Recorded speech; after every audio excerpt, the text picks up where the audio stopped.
Hello and welcome to Crazy Good Cooking. I'm your host, Mike Bach. Today we're going to make something that I've gotten, a lot of requests for over the years. It's still crazy good, and that's all that matters. What we're going to make today is a Reese's Peanut Butter Cup filled cookie. It's a white chocolate macadamia cookie with a Reese's Peanut Butter Cup in the middle. So, what are you going to need to get started? Well, you're going to need cookies. I use the Big Deluxe by Pillsbury. Anything that'll give you a pound of cookie dough, that breaks up into 12 cookies, which we'll actually cut in half to make 24. Okay. The other thing you're going to need is the Reese's Peanut Butter Cups, which you want to keep in your freezer so they are frozen solid. Okay. Next thing you're going to need is a pan. Now, what I use is a mini muffin pan, one of those silicone floppy doppy ones. I used to use the heavy metal, but the problem was, once the cookies were done, it was really hard to get them out. You'll see why that is later. Okay, so let's get started, shall we? First thing we're going to do is we're going to take the cookies out of the wrapper and slice them all in half. Okay, which will give us 24 cookies. Take a knife and just right down the middle, you're going to cut them like so. Then you're going to take each one and you're going to ball it up. Okay, once they're all nice and cut, you're going to take one at a time, ball it up quickly, and fill the tin.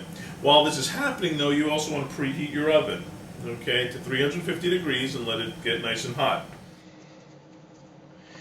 Now, if you have kids, this would be a great time for them to play with cookie dough and safe for everybody. Of course, I would recommend cutting them yourself and letting them just do the rolling.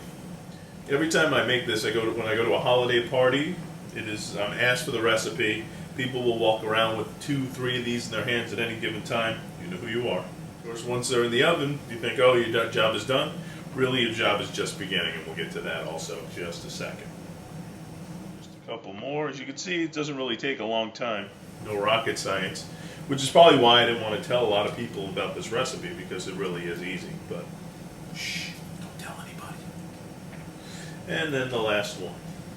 Now, like I said, we're going to put these in the oven, let them bake. They're going to bake about 15 minutes or so. You'll see as we go what it's supposed to look like. All right. Mine comes with this fancy little metal rack and into my preheated oven. Now, while that's happening, let's get rid of that garbage.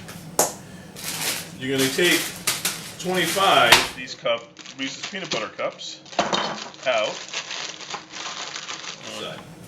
Now, here's the hardest part of the whole darn recipe, opening 25 of these.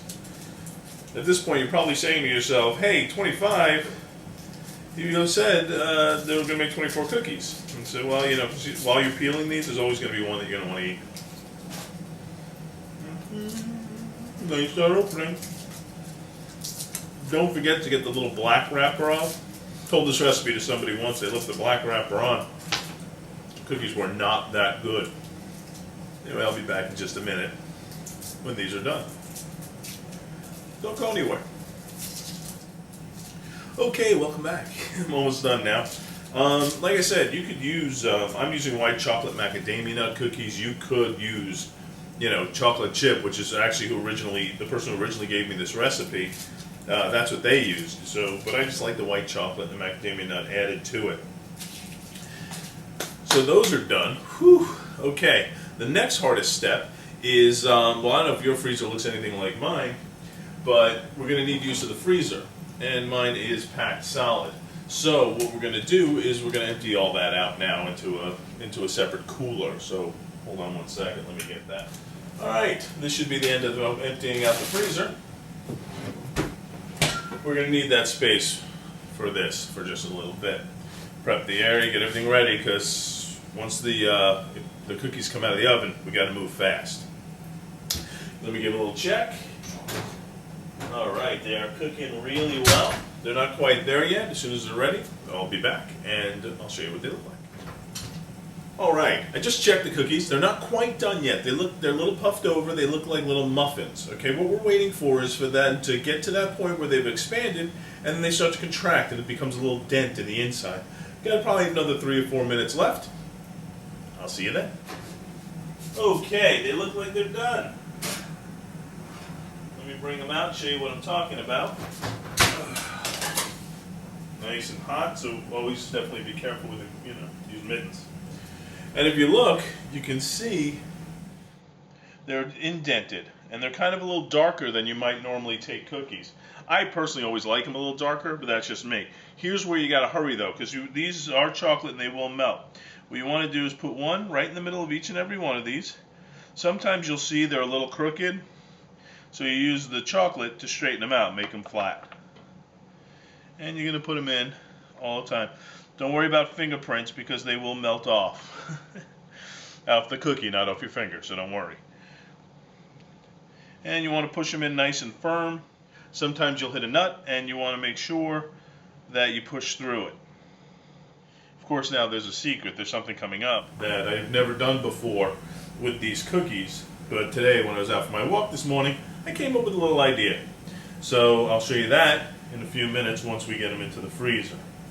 Alright, we almost got them all in. See, once again, like this one, it's all crooked. You straighten it out with the use of the cookie.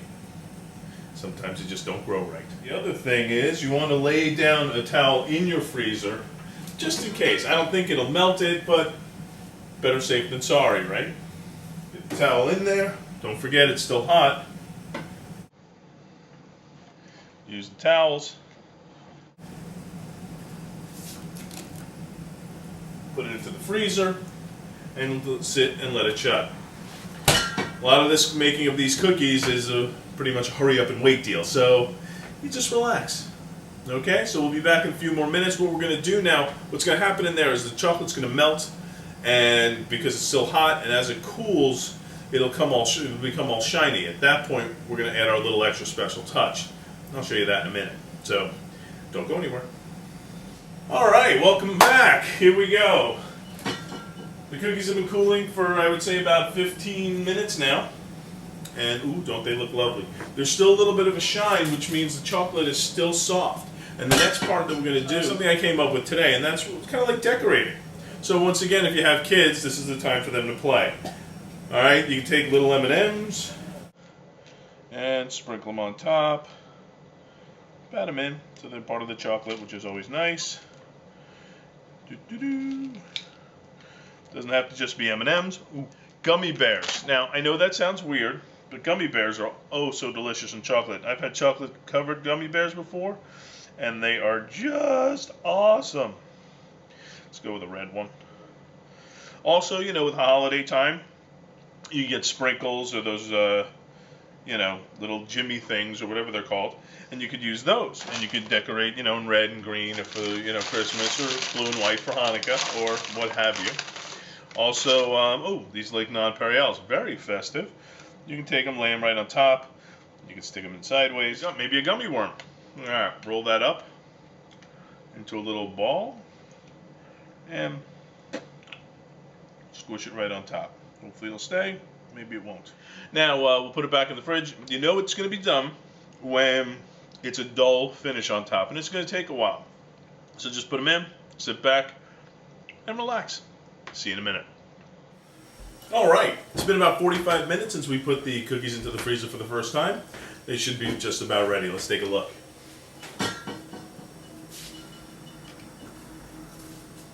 Oh yeah. Oh yeah, look at those. Absolutely delicious. What we're going to do, see now here's why it's so important to use the silicone mat as opposed to the metal tin. Because now they just pop right out. When I first did them with with the metal tin, I would shake them upside down. I'd have to pop them back in the oven, try to warm the outside so that I'd be able to get them out. Going at them with a knife, it just got crazy. So it's just so much easier. Pop them right out. Pop them and plate them. That's it, and you're done. And they become absolutely delicious every time. Look at that. And tell me that that does not look absolutely delicious. Tell me that's not good. Anyway, I'm Mike Bach, and this has been Crazy Good Cooking. Don't forget, you don't have to drive yourself crazy to make something crazy good. I'll see you soon.